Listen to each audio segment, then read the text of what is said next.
palavras que eu tinha tudo para dar errado. Na minha vida tinha para dar errado. E que Deus foi comigo.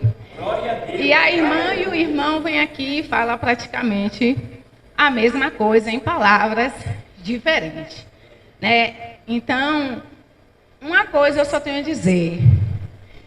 Como é bom estar na presença daquele, né, que era, que é e que há de vir, né? Aquele que nos promete um novo céu, uma nova terra, né? E que tudo que a gente hoje vive e passa aqui vai valer a pena, né? E alguns dias havia uma palavra no meu coração, e há uns 15 dias atrás, no finalzinho, o pastor veio e falou ela.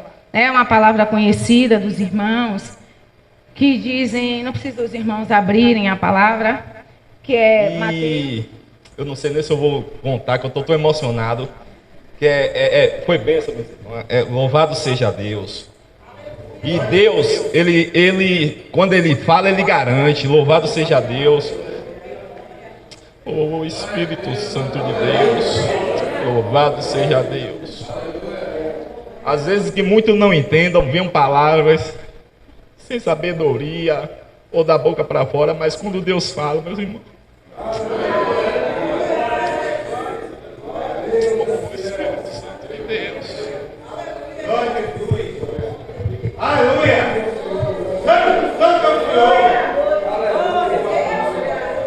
Eu botei um propósito no meu coração, que eu queria um emprego novo. Fiz prova com Deus, Deus chegou aqui nesse público, usou o pastor de uma prova no dia e disse: quem assina sou eu. Eu disse tintim por tintim, contei a irmã Suede assim que acabou o culto. Aleluia! Muitas coisas Deus vai pedir, mas eu perseverando. O irmão chamou para eu levar uma mensagem, vou ter dificuldade, a gente não está contra Deus. Mas Deus falou, você vai levar a mensagem. Eu falei, eu vou, irmão. Levei a mensagem numa igreja, cheguei lá. Depois que levei a mensagem, no dia seguinte as portas se abriram assim de um jeito que a gente não sabe como. Mas eu estava com aquele propósito no coração. Falei, Deus, eu quero aquela. E aquela que o Senhor testificou. Veio outro emprego, me chamou, fiz exame, cheguei tudo. Quando é no outro dia, eu ainda aqui no coração, falei, Senhor, o Senhor sabe, é aquele. A porta vai se abre, aquela que Deus fala. Louvado seja Deus. E me liga, Tiago, você ainda tem interesse? Eu falei, tem, você tem que estar aqui amanhã. No mesmo dia eu fui embora. Nem esperei outro dia, no mesmo dia eu fui. Quando cheguei lá, fiz a entrevista, tudo direitinho, tá lá, estou só esperando agora a ligação para os processos finais de exame, de coisa, mas eu glorifico a Deus e a gente tem que perseverar, meus irmãos. Você vê, a gente vê Davi ali a chegar a ser governador e tal, mas veja o processo de Davi. Davi foi jogado na cova, não é fácil você estar num erro, num deserto. Às vezes a gente imagina assim, uma cova, então vá ver qual foi a situação. Mas a Bíblia diz que Davi não deixou, ou Davi não, José não deixou Deus dele. Onde José ia, ele prosperava, ele chegou na cadeia e prosperava. Então não é o lugar, não é a situação, mas sim o que a gente bota no nosso coração. Amém? E assim eu agradeço essa rica oportunidade. Glória a Deus. Salve ao Senhor. Aleluia. Glória a Jesus. Aleluia. Glória a Jesus. Os de Samaria se aproximaram dele, pediram-lhe que ficasse com eles, e ele ficou durante 2 dias. E muito mais passaram a confiar por causa do que ele disse. E disseram à mulher: já não mais confiamos por causa do que você disse, pois o ouvimos por nós mesmos. Sabemos de fato que este homem é realmente o Salvador do mundo. Louvado seja Deus. A gente ouve muitos testemunhos, mas quando a gente passa as nossas experiências com Deus, a gente cresce de dentro para fora. e a gente começa a entender Deus, se é que a gente pode usar essa palavra, né? A gente não consegue entender muitas coisas a respeito do Senhor, mas a gente começa a entender o cuidado de Deus, o zelo de Deus por nossas vidas no cotidiano. Eu digo isso porque eu olho para mim e eu vejo que desde quando eu estava na barriga de minha mãe eu era improvável, né? Começa quando ela soube que estava grávida, e aí ela era adolescente, né? Naquela época, e ela ainda não estava casada com meu pai e ela não queria. Ela não podia, na verdade, porque ela não estava casada. E, né? Naquele tempo a gente sabe como que as coisas funcionavam. Então ela tentou me abortar. Eu era improvável. Mas eu louvo a Deus, porque desde aquele dia Ele cuidou de mim. E Ele não permitiu. Ele não permitiu que ela fizesse o que ela planejava, né? E Ele cuidou de mim e tem mostrado esse cuidado todos os dias da minha vida. Eu olho e eu não consigo entender por que muitas coisas tomam um caminho, né? Que eu digo, Deus, mas eu não entendo. Mas eu louvo a Deus, porque de fato eu sou improvável. Eu era improvável. Mas o Senhor, Ele cuidou e Ele zela e Ele tem mostrado todos os dias o zelo dEle. Então essas experiências faz de nós aquilo que nós somos diante de Deus e para a vida de todos os irmãos. Eu agradeço a Deus pela oportunidade em nome de Jesus. No Santo dos Santos, em outro lugar, não sabe viver. Onde estiver, clamar pela glória, a glória de Deus. Quem já pisou no Santo dos Santos, em outro lugar, não sabe.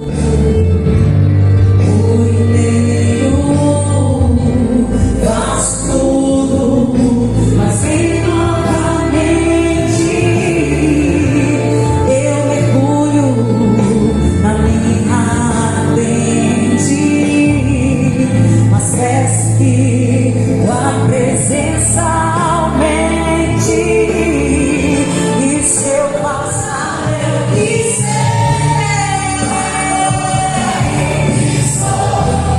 nada pode calar um adorador. Não existem visões que contenham a voz, Senhor.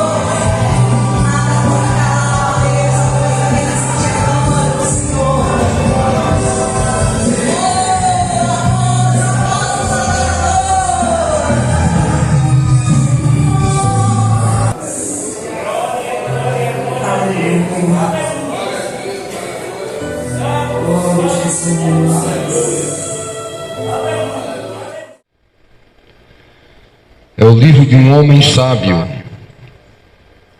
que foi chamado por Deus de forma milagrosa. Quando o nosso irmão Tiago estava aqui na frente, dando seu testemunho emocionante, e ele também emocionado, Jesus estava ali, vociferando ali no meu ouvido, no meu coração, e ele estava dizendo assim: é assim, meu filho, pássaros não voam sem asas, pássaros também não voam sem asas, e também não voam sem penas. Você já viu uma ave voar sem pena? A ave sem pena continua no ninho. Para poder voar, tem que ter uma preparação de penas. A pena é frágil e a pena é leve.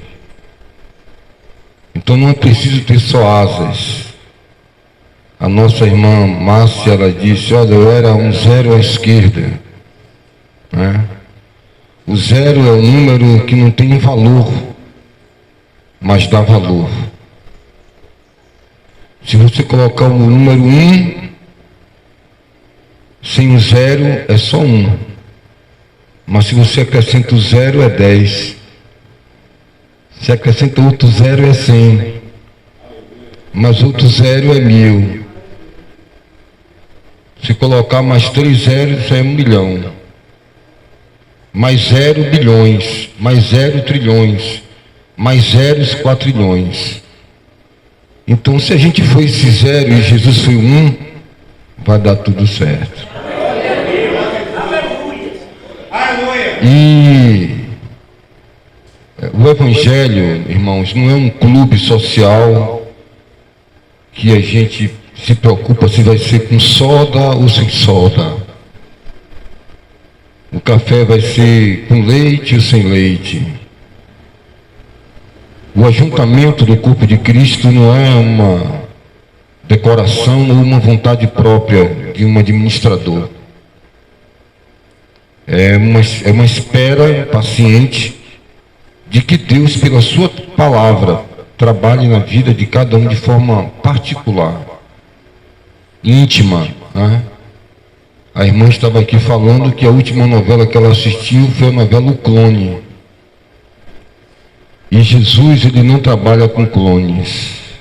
Ele trabalha com pessoas que têm histórias particulares. Como disse o irmão Tiago, falar do testemunho de alguém é maravilhoso. Mas existe uma outra nota, um outro aroma, outras notas, né? Perfumadas, né? Outros sabores, são quando nós passamos nossas próprias experiências. Nós começamos o Evangelho com a experiência do outro. E são as experiências do outro que vai nos dando fé. O testemunho de uma cura, de um milagre, da cura de um cego, de Bartimeu. E a gente vai vendo milagres acontecendo na vida dos outros. E a fé vem pelo ouvir, e ouvir a palavra de Deus. O praticar as Escrituras. E a gente vai crendo. Essa crença é a prática. Ela vai fazendo que a gente vá evoluindo. Mas chega um momento que o apóstolo Tiago diz que essa fé, ela precisa dar fruto, porque a fé sem as obras, ela é morta.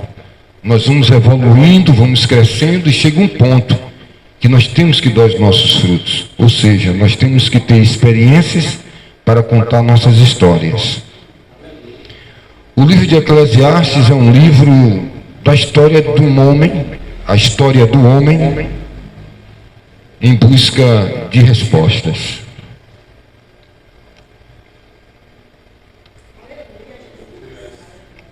O livro de Eclesiastes é um livro forte. Eu comecei a estudar esse livro nos meus 18 anos de idade. É um livro de antropologia, sociologia, psicologia, psicanálise. É um livro do vazio do homem em busca da resposta de um ser transcendental. É a luta da razão filosófica, é a luta de um homem que recebeu em um corpo a sabedoria de Deus. E que essa racionalidade humana entra em combate com a sabedoria de Deus. Uma guerra trava-se na vida de Salomão. E eu vim meditando hoje pela manhã naquilo que eu iria comungar com os irmãos. E eu vinha lembrando de Salomão. Porque Salomão é a guerra. É o homem que procura precrustar, pesquisar. É o homem que procura de forma clínica meditar na vida do homem. Para muitos estudiosos, o livro de Eclesiastes é um livro que não tem inspiração divina. É um livro que se confunde com as filosofias de Marco Aurélio, com as filosofias de Sêneca, dos estoicos. É um livro que traz no seu bojo a negatividade de quem não encontra razão na vida, na existência humana. É um livro de crise, é um livro angustiante, é um livro que mostra ao homem que não há esperança, e em outro momento há esperança. É um livro de guerra. No mesmo momento que Salomão ali, ele diz que tudo é vaidade. Eu mesmo provei tudo, todos os sabores, todos os gostos. Eu fui até o fundo da bateia, eu fui até o fundo do poço para tentar compreender essa existência humana. Eu fui tudo que o homem pode ser. Eu, Salomão, fui. Eu fui rei, porém hoje eu sou pregador. Eu tive jardins suspensos, tive jardins botânicos, eu tive milhares de estrebarias, garagens com centenas de Lamborghini e Ferrari dos dias atuais, que eram cavalos imensos, caríssimos. Aquele homem, ele foi até o fundo da riqueza, da glória, da luxúria. Um jardim, um zoológico particular, com cangurus, ema, todos os tipos de animais, animais de todas as espécies, animais sonoros, animais de cantos lindos e maravilhosos. Tudo. Seu copo de ouro, sua cama de ouro, seu trono de 6 degraus de marfim revestido de ouro. Ele foi que a rainha de Sabá ficou maravilhada. E ele começa a jogar essa guerra filosófica, aquilo que já foi tema de Platão, de Sócrates, de Pitágoras, de Parmenides, dos gregos, Temístocles, grandes oradores.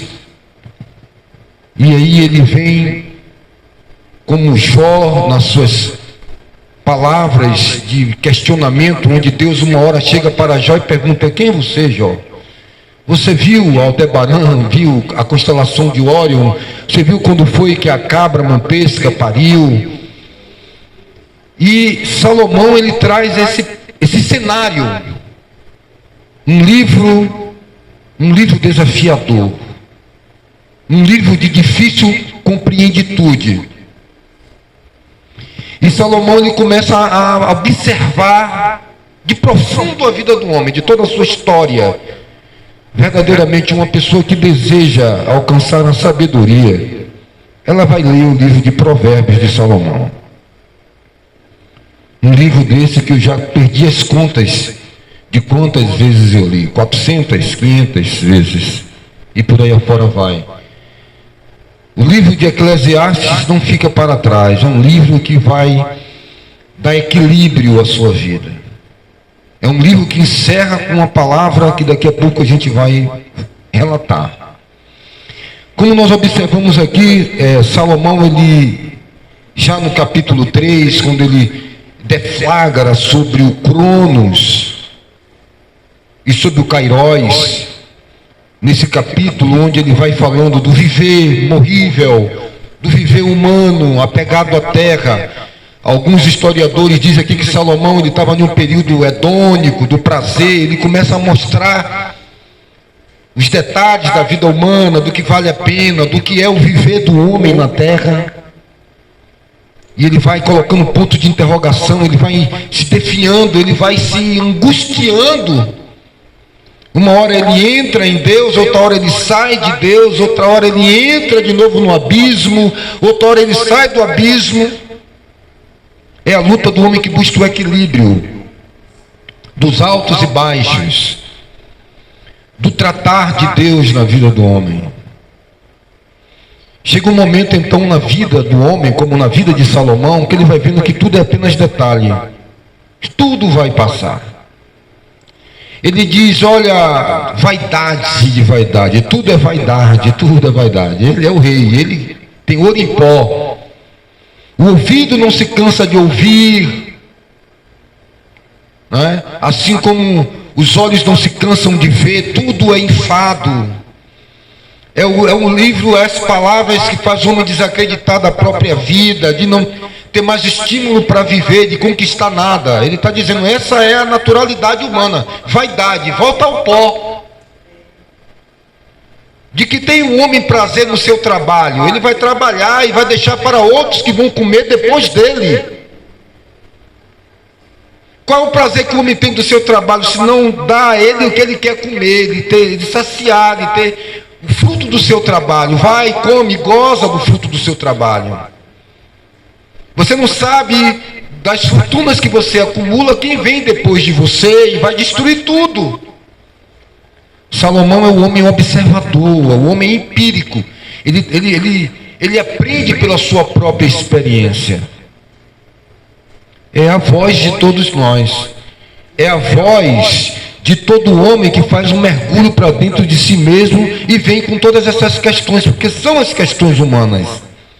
Questões essas que a filosofia buscou e não conseguiu trazer respostas, mas que fez uma leitura desses encontros e desencontros humanos. Aquilo que na epistemologia da genética Jean Piaget, ele explica muito bem, e que foi traduzido para o português de forma errada, quando fala estágios, e não são estágios. Não são estações, é estádio. Foi traduzido do francês para o português e atrapalha a explicação do que é a evolução cognitiva do homem. E nós temos estádios, e esses estádios é predicado aqui na palavra de Deus.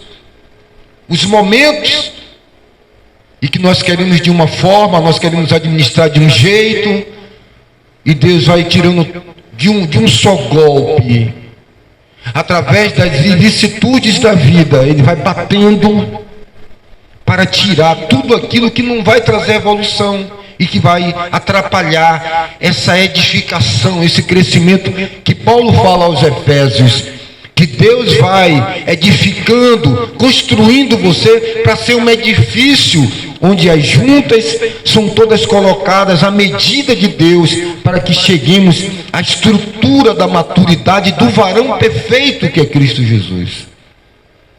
Isso não significa a cor de sua roupa, o seu perfume, se o modelo do seu sapato combina com o design de sua camisa, se o seu relógio está combinando com a cor do seu tênis. Nós aprendemos muito de administrações, de decoração, mas quando passa para o mundo do espírito, a igreja não se torna uma associação, um clube. Aí passa-se agora a Deus tirar todas as nossas vaidades, se é uma multidão, se é um local muito bem conceituado no centro da cidade,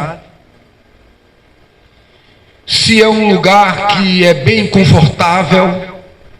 Nós vamos saindo de todo o campo, porque senão a igreja não se reunia entre os defuntos na catacumba de Roma. Você pode entender o mau cheiro que era aquele mausoléu com defuntos em putrefação? Já pensou você chegar em uma clínica e encontrar ali defuntos? Entrar dentro de um hotel, de uma pousada, de uma loja comercial? A igreja se reunia nas catacumbas de Roma, porque o interessante não era o estado pleno daquela edificação física, mas era a qualidade do que vinha no espírito. Enquanto nós ficarmos preocupados com designs, ficarmos preocupados com estruturas, e se esquecer que o importante é o alimento que nos evolui, nos faz crescer. Salomão estava dizendo, tu vai cair no chão e tu vai virar pó e vai desaparecer todos os quilos de davene que você usou no rosto. É como o churrasco que João faz, que você vai maturando a carne para assar e comer. Assim nós maturamos nossa carne para os morotó, o maior churrasco daquele dia. Depois de 3 dias que estufar o fel e pocar, estourar a tampa do caixão e ali ser um banquete dos banquetes. Todos os perfumes que você usou entranhados no seu tecido epitelial, dando um nuance, um sabor de bacon. E a gente vai cuidando do que morre e vai se esquecendo do que é eterno. Vai investindo no que é perecível.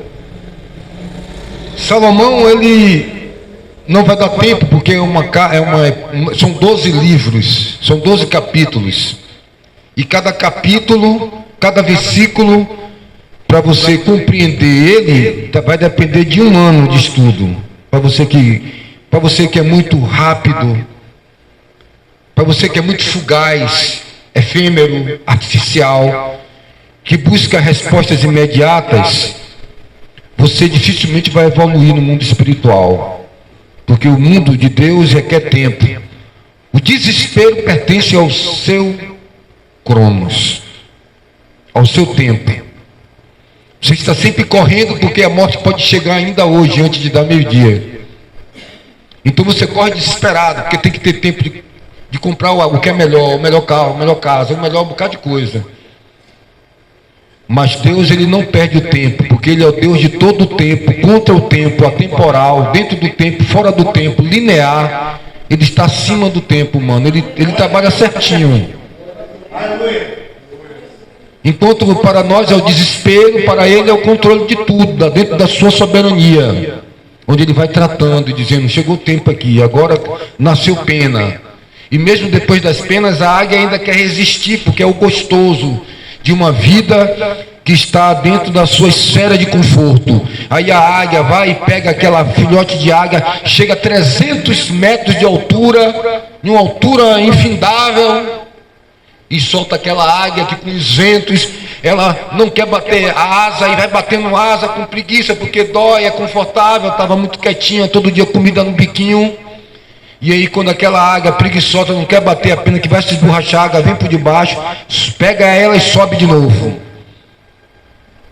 E ela vai batendo a asa, vai abrindo suas articulações, seu sistema esquelético. E aí daqui a pouco aquela águia, ela começa a voar. Mas tem um momento que aquela águia está muito confortável, porque no ninho, que é feito de espinhos, a águia mãe tira as plumas do seu peito e forra a cabeça dos espinhos que fura. E aquela águia continua quente, amaciada, com as plumas aveludadas do ninho. Aí a águia vem, fica observando aquela águia preguiçosa, lenta no que diz respeito ao aprendizado, estás muito vagaroso no que diz respeito ao mundo espiritual, à vida de Deus, né? Marta está preocupada com os afazeres. E aí a águia vem com as suas garras poderosas, arranca as penas, começa a voar. Aquela filhote de águia fica olhando aquilo ali. Quando ela tenta se encostar, um espinho que estava forrado de plumas agora fura. Esse conforto, essa zona de conforto, Deus quer destruir. A mente sempre está buscando algo desejoso, um incentivo. Hoje eu vou no culto porque eu tenho um incentivo de alguém que vem de fora. Hoje eu vou na reunião porque tem uma banda nova.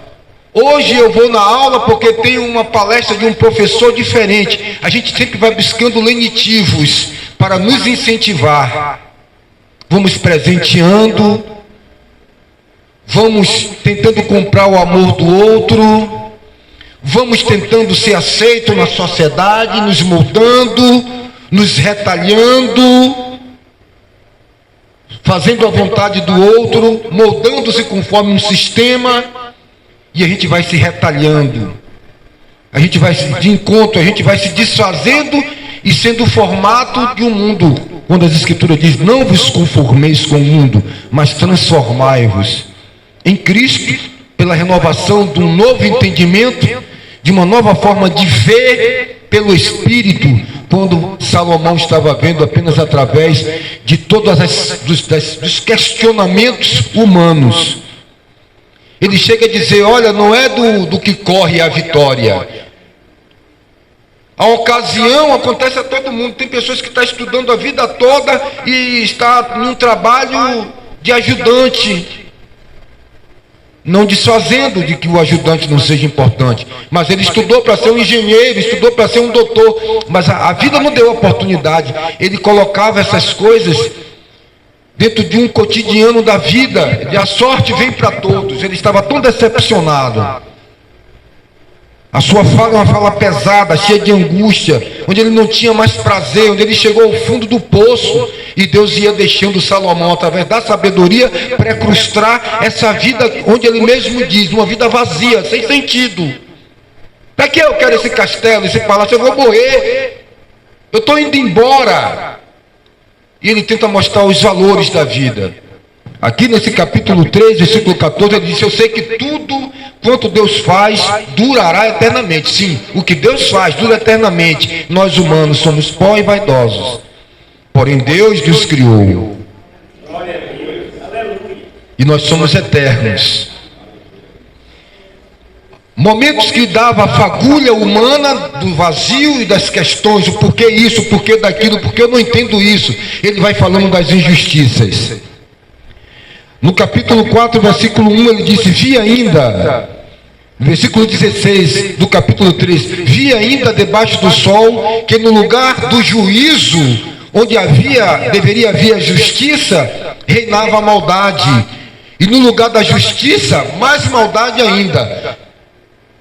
Observe que há 3.000 anos atrás, 2.800 anos atrás, 3.200 anos atrás, Salomão já estava falando sobre assuntos voltados à prática humana, à política humana, ao julgamento humano. Parece que esses textos foram tirados da página que está saindo quente da tipografia. Lá da oficina da gráfica do jornal, parece que ele foi lá hoje de manhã e tirou essas palavras. Debaixo do sol, no lugar da justiça, do juízo, do julgamento, eu observei, eu vi que reinava a maldade. Que o STF da vida, as coisas desta vida, no lugar da justiça, mais maldade ainda. Ele estava impregnado de uma visão verdadeira do homem. Ele se debruça sobre esta vida humana e começa a dizer, tudo é vaidade, tudo é inútil, efêmero, nada vale. Ele precisa agora, o homem precisa entender através de Salomão, que a sua vida precisa ter sentido. E que o sentido da vida, quando você vai ver aqui, ele dizendo dos seus feitos, ele chega a dizer que o homem que aumenta em sabedoria, aumenta em tristeza. Cada mais ele vicia. Mais leitura, mais conhecimento, mais tristeza. Mais angústia. No livro de Provérbios ele chega a dizer, eu vi que o mundo dos ignorantes é infinito. Há coisas mais amargas do que a morte, ele dizia em outros textos. Ele é esse homem que quer abrir um caminho para nós, sabedoria. O homem que anda afastado do caminho do entendimento repousará na congregação dos mortos. Em Provérbios ele já dizia.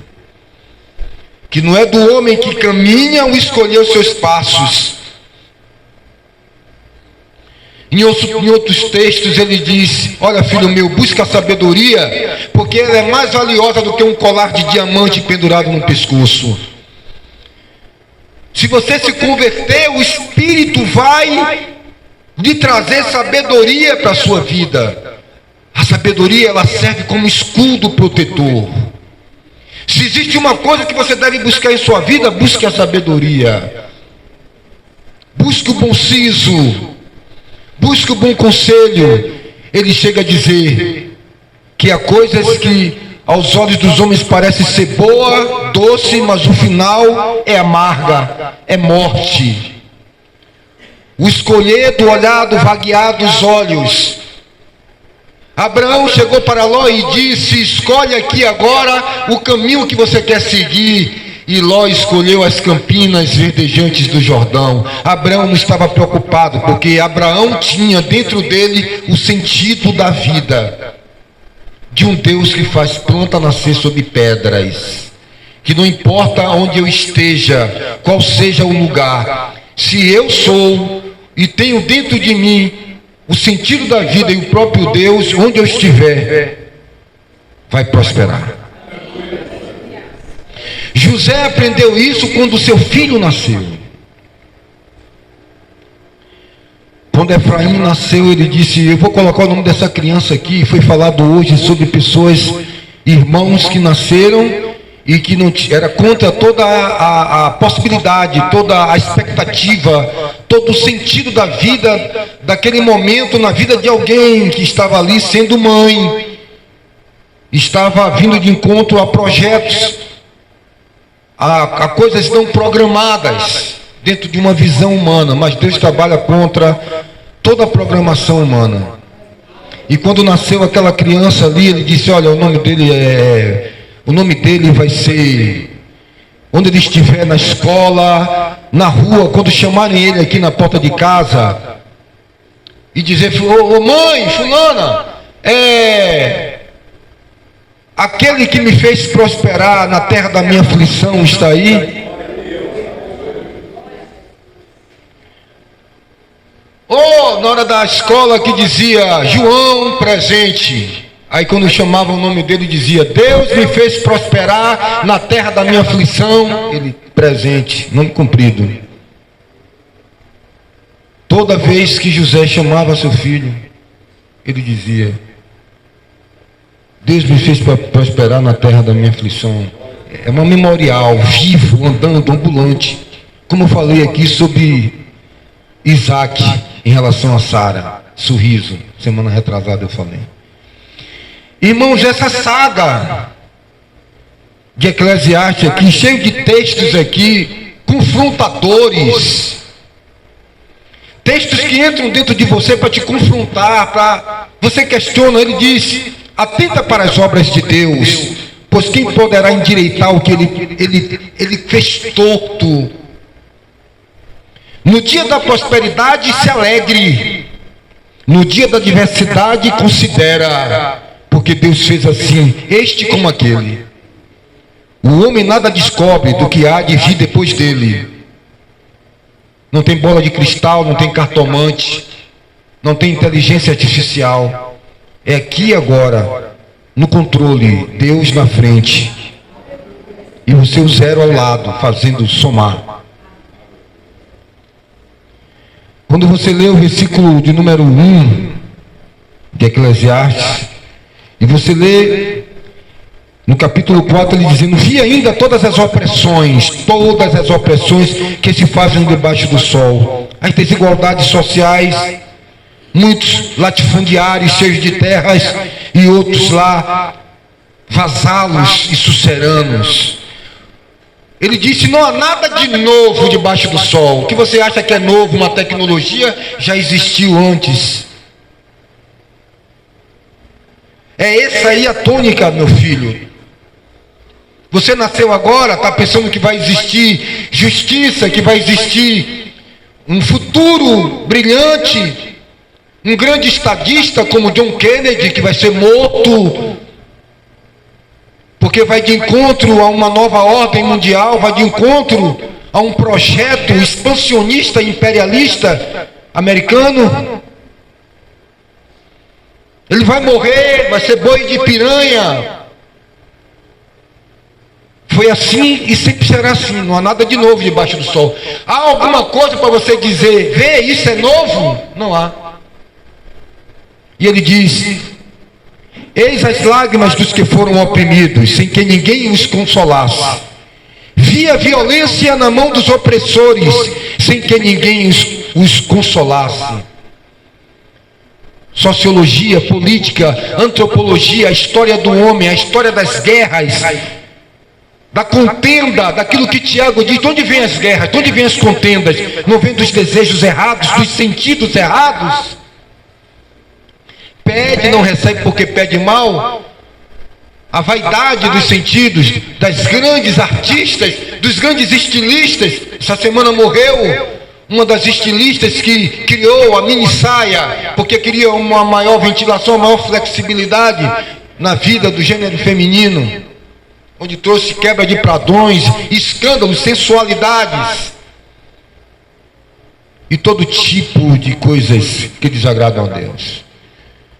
Quando você vê artistas como Greta Garbo, Elizabeth Taylor, quando você vê Mary Monroe, quando você vê mulheres que foram ícones, Alain Delon, Omar Sharif, Marcelo Mastroianni, grandes artistas, homens belos, de estética perfeita, e que depois com o tempo passa, porque tudo passa. Administre a sua juventude. Salomão chega a dizer: nunca falte óleo sobre a sua cabeça.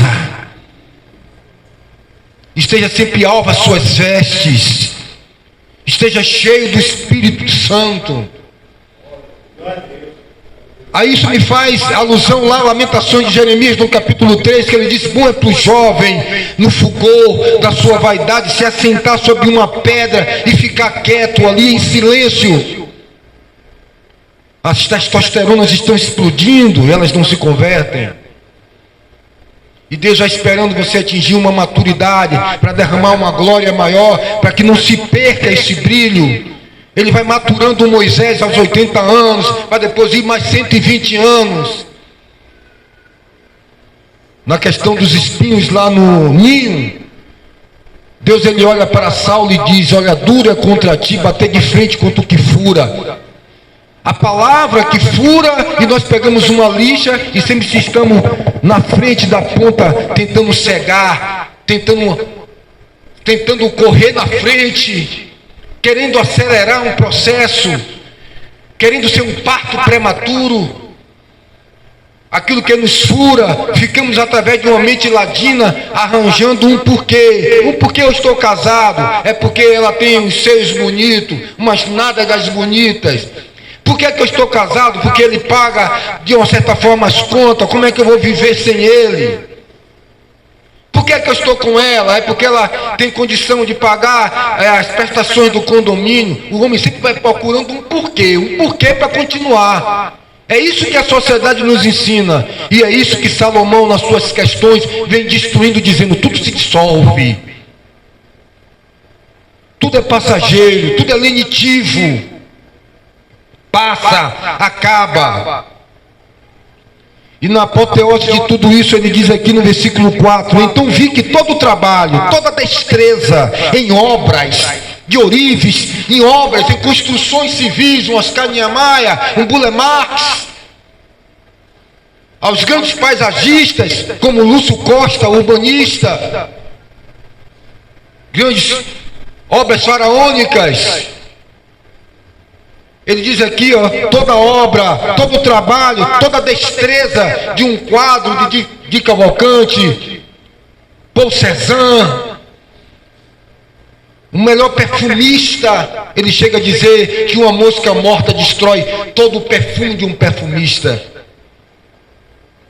Seja qual for o melhor perfume, um Antiontia, um animal, um Black Ferrari, um Ted Lapidus, 330 ml, um Caiazar. Tudo isso, obra de destreza, provém da inveja de um homem contra outro homem. Eu sou o Pierre Cardin, eu vou fazer uma camisa e uma calça e vou lançar, e eu vou vencer você, Ivan Solohan. Toda a destreza de um Thomas Alves Edison em relação ao Nikola Tesla. Toda a competitividade do carro que a Chevrolet lançou de última linha para tentar vencer o outro da Toyota. Toda essa tecnologia está entranhada nas competitividades religiosas. onde uma religião, através da inveja, prega o evangelho para ter mais membros e mais pessoas alistadas a um exército de proselitismo, onde Jesus olha para os fariseus e diz: vocês andam céu, terra e mar para fazer pessoas mais dignas do inferno do que vocês, discípulos mais recifeios, mais radicais, mais fundamentalistas do que vocês. Ele diz que a competitividade, de um controle de qualidade de uma máquina para outra máquina, de uma empresa para outra empresa, a competição é fruto da inveja, do ódio e da ambição. Isso ele diz há cerca de 3.000 anos atrás. Provém da inveja do homem contra o seu próximo, também isso é vaidade e correr atrás do vento. No capítulo 9, versículo 11 e 12, está aqui um dos textos mais célebres que eu aprendi muito cedo. Vi ainda debaixo do sol que não é dos ligeiros o prêmio, nem dos valentes a vitória, nem tampouco dos sábios o pão, nem ainda dos prudentes a riqueza, nem dos entendidos o favor, porém tudo depende do tempo e do acaso. Pois o homem não sabe a sua hora, como os peixes que se apanham com a rede traiçoeira, e com os passarinhos que se prendem com o laço, assim se enredam também os filhos dos homens no tempo da calamidade, quando cai de repente sobre eles. Aí ele vai falar sobre o exemplo que ele ilustra esta verdade, de uma pequena cidade onde houve um cerco, e um homem ali que era sábio e pobre, como disse Erasmo de Roterdã, em 1507. O Brasil ainda uma criança tomando leite materno. E lá em Paris, nos grandes cafés, onde ali já havia sendo criado por Gutenberg, mais ou menos em 1480, no século XIV, a imprensa, onde já tinha ali sido imprimido a Bíblia como o primeiro livro imprimido pelo pai da imprensa, Gutenberg. Ali já ventilava nos cafés, nas catedrais da França, a literatura, a filosofia. E Erasmo de Roterdã, ele escreve um livro, Ensaio à Loucura, Elogios à Loucura, que eu li dezenas de vezes. O livro Elogio à Loucura, que influenciou Martinho Lutero no ano de 1517, mais ou menos, a Reforma Protestante. Aquele livro que influencia. E Erasmo de Roterdã, ele diz: ninguém gosta do sábio, porque o sábio ele é pobre. Por ser sábio ele é pobre, e ninguém gosta do sábio. E aqui diz que o sábio livrou aquela cidade, e depois todos esqueceram do sábio. Mas para fecharmos aqui, encerrarmos essa mensagem, falta 1 minuto. Depois que Salomão, diante dessa leitura de difícil compreensão e desafiadora, onde é uma proposta de sabedoria, eu quero fazer aqui um abre parênteses. Quando você é um ser embrutecido e ignorante, você tenta fugir da palavra.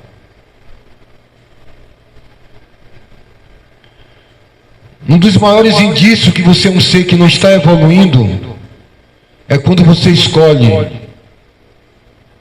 o que Deus deve lhe dar e quando Ele tem que lhe dar. Quando eu era uma criança ignorante, eu fui ignorante até os meus 13, 14 anos de idade. Depois daí, meu amigo, ninguém me deu 1 a 0. Porque se tem uma coisa que dá sabedoria ao homem é a leitura, meu amigo. Os meus 15 anos de idade eu poderia ter um comportamento infantil em muitas áreas da vida, porque é peculiar a essa faixa etária. Mas eu podia se dizer, já era o cara. Já tinha uma mente formada. Já sabia o que queria. Mas eu ainda em uma fase incipiente de ignorância, eu olhava para as pessoas sábias e dizia, esse cara aí não está com nada, é um otário. E aí quando começava a conversar, eu saía de perto. Hoje eu queria estar perto dessas pessoas. Porque depois que você sai da banalidade, dessa ignorância sua aí, nossa, do dia a dia, quando a gente começa a ter uma compreensão e começar a dar margem ao Espírito Santo trabalhar em nossa vida, a gente vai saindo da mediocridade, do oba-oba, da multidão. A multidão quer pão, pães et circenses. A multidão é louca, insana. Jesus teve 12 discípulos, você só conhece 4. Porque a Bíblia não é a história de pessoas humanas. A única história que a Bíblia fala do homem são as suas mazelas e suas infelicidades.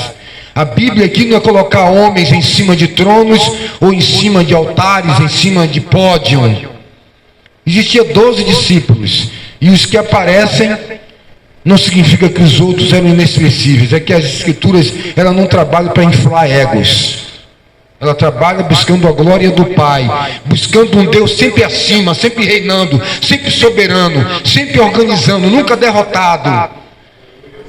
As Escrituras é a história do homem vazio, afundando, mergulhando num charco de lodo, cheio de questões. Isso é o que o livro de Eclesiastes traz, questões. Essa é a vida humana, injustiça, pobreza, desigualdade social. Ele entra no mundo da antropologia, no estudo do homem, no estudo da vida humana, no estudo da personalidade humana, e vai mostrando o charco de lodo, o porquê.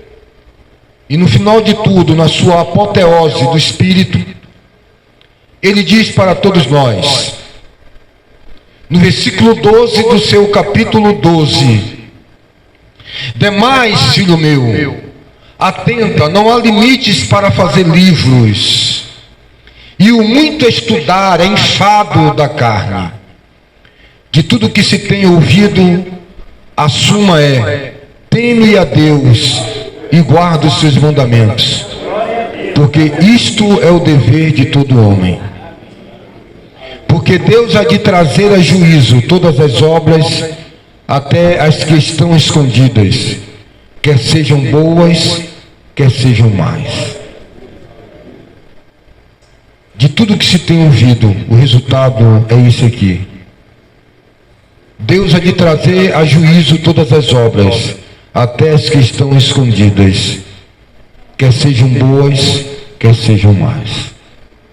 Teme a Deus e guarda os seus mandamentos. No final de toda a existência humana, ele chega a um denominador comum. Que haja o que houver, que venha o que vier, Deus trará tudo a julgamento. Enquanto você, e Deus conhece o que há dentro de você, irmão, irmã, não adianta você fugir. Olha, irmãos, nem tudo que Deus me mostra eu posso falar, mas pode acreditar, se tem uma coisa que Deus dá para um profeta, é um martelo e uma talhadeira. A vida de cada um aqui eu sei onde é que eu vou bater para rachar. O seu laudo aqui, psicológico, sua vida, toda a palavra vai ser aplicada aqui, ó, dentro das Escrituras, na palavra da ciência revelada pelo Espírito. A sua genética, a sua ruindade, a sua mazela de coração. Você vai vir com 1001 argumentos. Mas tudo vai ser feito pelo Espírito, para arrancar todo o lodo. Quando você fugir e dizer, não, eu não pude ir, Deus sabe, meu filhinho. Deus está dizendo no meu coração, é mentira. Eu faço tudo que acredito. Quando você foge para o joguinho do celular, para as mensagenzinhas do celular, quando você busca a fuga, quando a carne lhe vence. Quantas pessoas chegaram perto de mim? Quantas você viram, pastor Antônio? Homem de Deus, pastor Flávio e tal. Se mostra uma coisa, mas o que importa é o que o Espírito mostra. É o que vem dentro da alma, meu irmão. É quando Deus começa a pesar você e dizer: você não é isso, ainda não. Mas aquilo que o homem pensa ser, disse Salomão, isso ele será. Mas é um processo da mente comandar a egrégora, a frequência que ele vai operar ao seu redor.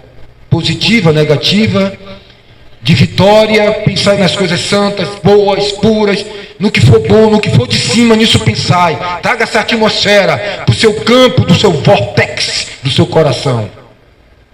Seu campo eletromagnético. Das pessoas que vão chegar perto de você e vão adoecer, ou se as pessoas que vão chegar perto de você vão receber vida, vão tocar em você e sair virtude. Se suas palavras serão curativas ou deprimentes. Se aquilo que você fala é o que você é, e você não pode dar coisas boas, dentro de você só tem coisas mal. Você é uma usina. E Salomão trata como uma usina, como uma máquina, onde pode acordar de manhã com desequilíbrios emocionais, com desequilíbrios hormonais. E aí é que entra o sentido da vida. Deus que pode trazer equilíbrio. Então, quando você atinge esse centro, você passa a entender que se no prato tiver ovo, ou ova de salmão, que compra um carro popular aqui no Brasil, 50 gramas de estrujão de salmão, umas 30 bolinhas, que vai comprar um carro popular. Ou se é um ovo de galinha caipira, não precisa ser balão nem gigante, de 50 centavos, e botou no prato, não há nenhuma influência se fulano está fedendo a cocô ou se está cheirando a um perfume de 80 mil reais, 30 ml. O sentido é Cristo, a vida é Cristo, o morrer é lucro, o viver é Cristo, o foco é Cristo. Aí tudo muda. Aí você passa a entender a tônica do que é o reino de Deus. E aí você passa já a usufruir, a gozar o reino de Deus aqui. O resto é o que Salomão disse: uma máquina que vai virar pó, vai se dissolver, vai entrar em liquefeito, lama, pasto de vermes, como dizia Napoleão Bonaparte. Exilado na ilha de Santa Helena, ele disse: eu nunca vi um negócio desse. Eu, através da minha influência, eu influenciei a muitos homens, através do dinheiro, através do ouro. Mas há um exército imortal, invencível e real. É o exército do nosso Senhor e Salvador Jesus Cristo. O reino de Deus é chegado até vós. A história não vai contar que Napoleão Bonaparte falou isso, porque é toda uma civilização de conquista quedando-se aos pés do Senhor Jesus Cristo. Mas que nesta manhã nós possamos aprender com Salomão o sentido da vida e da existência. Cristo é tudo em todos. Feche seus olhos, eu quero orar por você, irmãos. Espero que você tenha compreendido essa mensagem, que eu aqui reduzi para 40 minutos, mas que seria aí 10 horas de relógio, de forma prazerosa, parar aqui, tomar um cafezinho, fazer uma merenda e retornar para a palavra, até você entender que você passa aí, como é aquele negócio que fica na série da Netflix. Você maratona no Netflix do seriado, rapaz. Aí chega aqui, ó, você não aguenta 40 minutos de Bíblia, mas bota na frente de uma televisão aí. Não passa uma hora de relógio orando, dá sono, cansa. Mas entra aí dentro de um motel desse aí para ver o que é que acontece a carne. Bota no campo de futebol para você ver, ó. Bota na trás do trio elétrico para você ver se não vira uma pilha.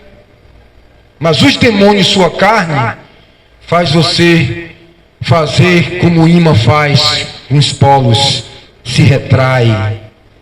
Vira ao lado do polo, irmão, para ver se você atrai Cristo para ti. Como foi cantado aqui pela nossa irmã Sueli. Para ver se você vai atrair. Para ver se você vai estar realmente em Cristo. Por enquanto que sua carne só encontra em você desejos. Entendeu? Enquanto você só busca a Deus quando o combustível estiver cheio. E aí depois que o combustível está cheio, você fica uma semana sem buscar. Você não dá sequência. Dá sequência ao viver da psique humana. Todo dia come, todo dia bebe água, todo dia vai para o banheiro. Mantém o físico, o espiritual não. Enquanto você não entender que Cristo é a própria vida, você vai ficar assim, ó. Pega uma velocidade, parece que entrou sujeira no carburador, o carro fica trancando, não tem aquilo que Paulo diz. Sede firmes e constantes. Estuda a lei da física que você vai entender o que é uma constância. A constância é uma velocidade constante, não reduz nem aumenta. Sede firmes, constantes. Não nem para a esquerda, na tangente, nem para a direita. A paralela reta, olhando para Jesus e consumador da nossa fé. Aquele que corre demais acaba se cansando no meio do caminho. Aquele que é lento demais fica para trás. Então, pergunta a Deus qual é a velocidade certa para a sua vida. E aí, meu irmão, você vai parar de botar tantos pontos de interrogação e vai chegar ao denominador comum que Salomão chegou. Porque estamos na reta final. Feche seus olhos, eu quero interceder pela sua vida. Eterno Deus e Pai, nessa oração coletiva aqui com os irmãos, onde temos aquilo que pode concordar na terra e será concordado no céu, que é o amém. E a igreja espalhada em toda a terra, que ora e intercede como sacerdote real, lavoura do Senhor, eleitos do Senhor. Que essa palavra espiritual possa ser entronizada em nosso coração e dar o devido fruto, porque a sua palavra foi enviada com propósito. Que nós possamos compreendê-la, meditá-la, ruminá-la, e através desta palavra obtermos vida, e vida com abundância pela prática. Ser com todos os irmãos, todos que estão aqui, e que a tua palavra entronizada possa nos impulsionar como rios de água viva que fluem para a vida eterna. Amém. Glória a Deus. Põe a sua mão sobre o seu coração. Receba a bênção apostólica, que o amor de Deus e a graça do Senhor Jesus e a comunhão do Espírito Santo sejam com todos, de agora e para todos sempre. Todos digam, ide em paz, que o Senhor vos acompanhe. Terça, campanha, ciclo de oração, quinta noite culto. Na outra semana iniciaremos a campanha de oração de novo. Se algum irmão trouxe sua contribuição, deposite no gasofilaço.